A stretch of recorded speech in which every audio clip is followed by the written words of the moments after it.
พาพี่น้องมาพบและสัมผัสบรรยากาศยามเช้าๆอีกคือเก่าพี่น้องเลยกับการตัดดอกไม้ของยายเต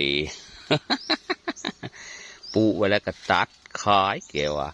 เนาะพี่น้องเนาะสวยงามขายได้พร้อมพี่น้องเลยดอกไม้หรือว่าดอกดาวเรืองนะจ๊ะนะจ๊ะไปตัดผู้เพิ่นว่าไปพี่น้องไปอึบเดี๋ยวตัดพี่อีกสักก่อนนี่อันนั้นเป็นส่วนทั่วได้พี่น้องเอ้ยบรรยากาศตอนเช้าๆเนาะพี่น้องเนาะหลังจากที่เราอันเก็บมาถูกไปตามอันนั้นก็เป็นร้องทั่วที่กำลังปลูกใหม่ถึงได้ฮื้อสลีออกเนาะพี่น้องสลีหรือว่าข้าวโพดนั่นแหละฮื้อสลีออกอันนี้ก็เป็นดอกไม้ที่ปลูกประดับเพื่อให้สบายตาสวยงามในมาหูเจอ แต่ว่า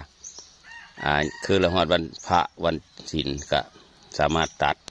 ส่งหรือแม่ค้าได้เนาะเพิ่นก็เอาไปจำหน่ายนะเฮาก็พอได้เงินอันซื้อมักซื้อผูว่าสันเถาะ แน่ตัดละแม่นี่น้ำมูนี่ทางนามันก็หลายอยู่ได้นะพี่น้องพอได้ตัดพอได้เอ็ดดินไปนี่แหละพี่น้องเลยสวยงามน้ำได้กะได้ซื้อขนมเนาะบาท2 บาทก็เอาเพื่อนว่ามีได้จะได้หลายได้เพื่อนว่าบาท2 บาทก็เอาเพื่อนว่า ประมาณนี้ได้พี่น้องเอ้ย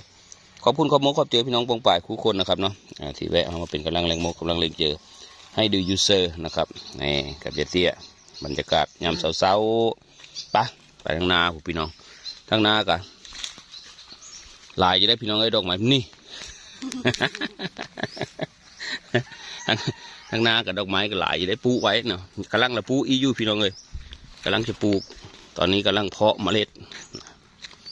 โอ้ทางนากับดอกไม้เปื้ออยู่จานตะคลิปมันยาวโผล่นั่นแหละพี่น้องเดี๋ยวตัดดอกไม้แล้วคลิปนี้ตัดดอกไม้ก่อนเนาะพี่น้องเนาะอันโซนมะขีดกับนี่มีมันโซนอันมะขีดอันข้างเฮิร์นนี่กับไล่แดงเฮาพี่น้องป้าบนี่เลยกับป้าบไม่ได้ตัดทิมเอาเลยละอันที่ตาก็ตัดเลยละนี่ไปเบิ่งข้างหน้าข้างหน้าเนี่ยตัดมองนี้นี่ดอกไม้พี่น้องปลูกไว้หน้าเฮิร์นตัวนั้นมันงามเลยตัวนั้นนะเดี๋ยวตัดตัวนี้ก่อนเอาไว้ตัวเลือก อยากเอาไว้ผ่านตัดรถก็ตัดเลือกตัดเอาเลยเนาะมันงามผมมีกายจะตัดพี่น้องเอ้ย เสียดาย เพิ่นมีหูจักแล้วว่ามันบาดเหมือนแล้วมันก็แหวทิมเนาะพี่น้องเนาะไอ้สวยงามนะครับหน้าบ้าน